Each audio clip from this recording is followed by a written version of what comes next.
णमो अरिहन्ताणं णमो सिद्धाणं णमो आयिरियाणं णमो उवज्झायाणं णमो लोये सौसाहूणं। बोलो 24 तीर्थंकर भगवान की, महावीर भगवान की, जिनवाणी माता की, गौतम गणधर देव की, आचार्य श्री कुंद कुंद स्वामी की, आचार्य श्री शांति सागर जी महामुनि राज की, आचार्य गुरुदेव श्री धर्मभूषण जी महामुनि राज की, आचार्य श्री सम्यक भूषण जी महामुनि राज की। यह ग्रंथादिराज श्री रतनकंठ शाकाचार्य जी है। इसके माध्यम से आचार्य भगवान समंतभद्र स्वामी ने श्रावक जगत के लिए बहुत महत्वपूर्ण बातें बताई हैं कि एक श्रावक कैसा होना चाहिए, उसका जीवन कैसा होना चाहिए।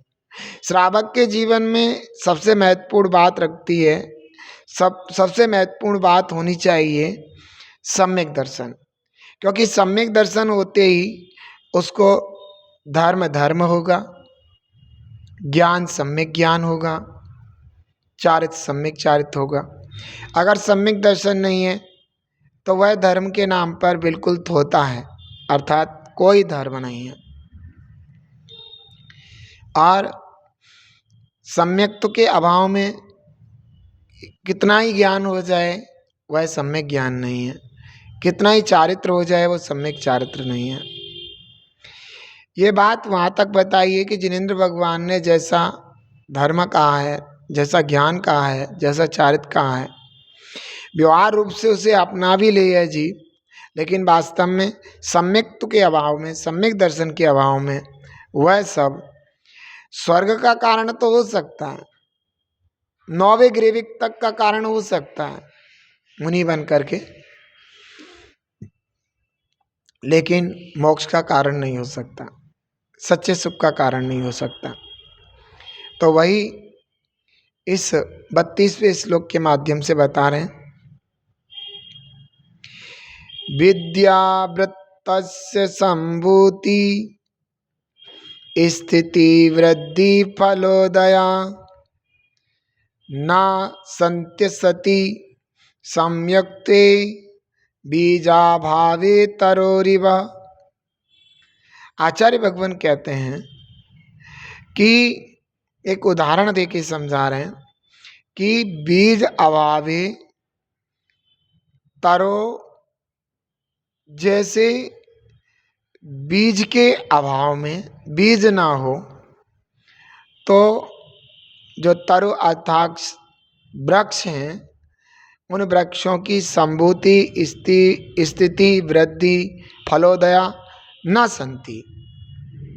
उन वृक्षों की ना तो उत्पत्ति हो सकती है, ना वो वृक्ष नाम से ठहर सकते हैं, और ना उनका वृद्धि होना, यानी कि ना वो बढ़ सकते हैं, ना उनकी वृद्धि हो सकती है, और ना ही उन वृक्षों से कोई फल की प्राप्ति हो सकती है। बीज के अभाव में वृक्षों की ना उत्पत्ति हो सकती है, ना स्थिति हो सकती है, ना वृद्धि हो सकती है, ना फल की प्राप्ति हो सकती है, ऐसा कहा है। बीज अभावे तरो संभूति स्थिति वृद्धि फलोदया न संति। बीज के अभाव में वृक्ष की उत्पत्ति स्थिति वृद्धि फल की प्राप्ति नहीं हो सकती, क्योंकि जब उत्पत्ति नहीं होगी, जब वृक्ष उत्पन्न ही नहीं हुआ तो वो स्थिति अर्थात ठहर कैसे सकता है, रह कैसे सकता है। जब वो वृक्ष का ठहराव ही नहीं है तो उसकी वृद्धि कैसे हो सकती है, और जब वृक्ष की वृद्धि नहीं है तो उसके फल की उत्पत्ति कैसे हो सकती है। एवं उसी समान वृक्ष के समान सम्यक्ते असति, सम्यक दर्शन के ना होने पर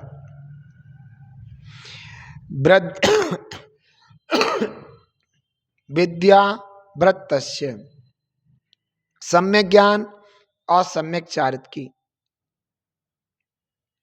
सम्यक ज्ञान और सम्यक चारित्र की संभूति स्थिति वृद्धि फलोदया न संति।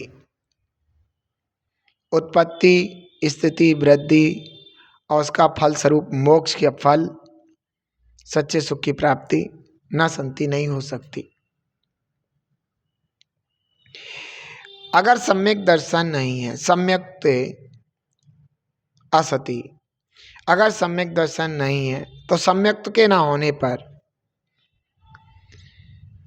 विद्यावृत्तस्य, सम्यक ज्ञान और सम्यक चारित्र संभूति, जब सम्यक दर्शन वो सम्यक ज्ञान और सम्यक चारित्र की उत्पत्ति न संति, तो उत्पत्ति नहीं हुई है। जब उत्पत्ति नहीं होगी तो वो ठहर कैसे सकता है? जिसकी उत्पत्ति नहीं है उसका अस्तित्व तो कैसे होगा? और जो है ही नहीं उसकी वृद्धि कैसे होगी? और जिसकी वृद्धि नहीं है तो उसके फल की उत्पत्ति कैसे होगी? इसलिए हे श्रावक जगत, ये बात ध्यान रखो कि सैकड़ों या अनंतों उपाय बनाकर पवित्र निर्मल सम्यक दर्शन को अपने हृदय में स्थान दो। यह सम्यक दर्शन साक्षात मोक्ष महल का पहला सोपान है। यह सम्यक दर्शन साक्षात सुख को देने में मूल कारण है।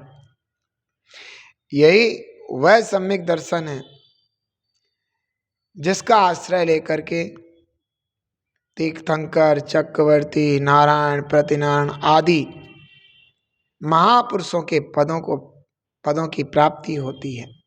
यह वही सम्यक दर्शन है जिसके होने पर दुनिया में ऐसा कोई सांसारिक सुख नहीं है जो प्राप्त न किया जा सके।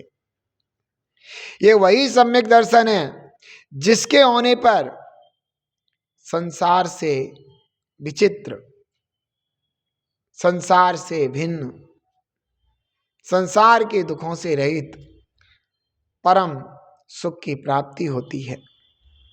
इसलिए इस महान सम्यक दर्शन को अपने हृदय में धारण करके अपने जीवन को सम्यक ज्ञान और सम्यक चारित्र और सम्यक तप से सजाओ, जिससे कि तुम्हारा जीवन महान बन सके और तुम परमात्मा बन सको। ऐसा यहाँ 32वें श्लोक में कह करके आचार्य श्री समंतभद्र स्वामी ने सम्यक्त की ओर सब जीवों का मन आकर्षित किया है।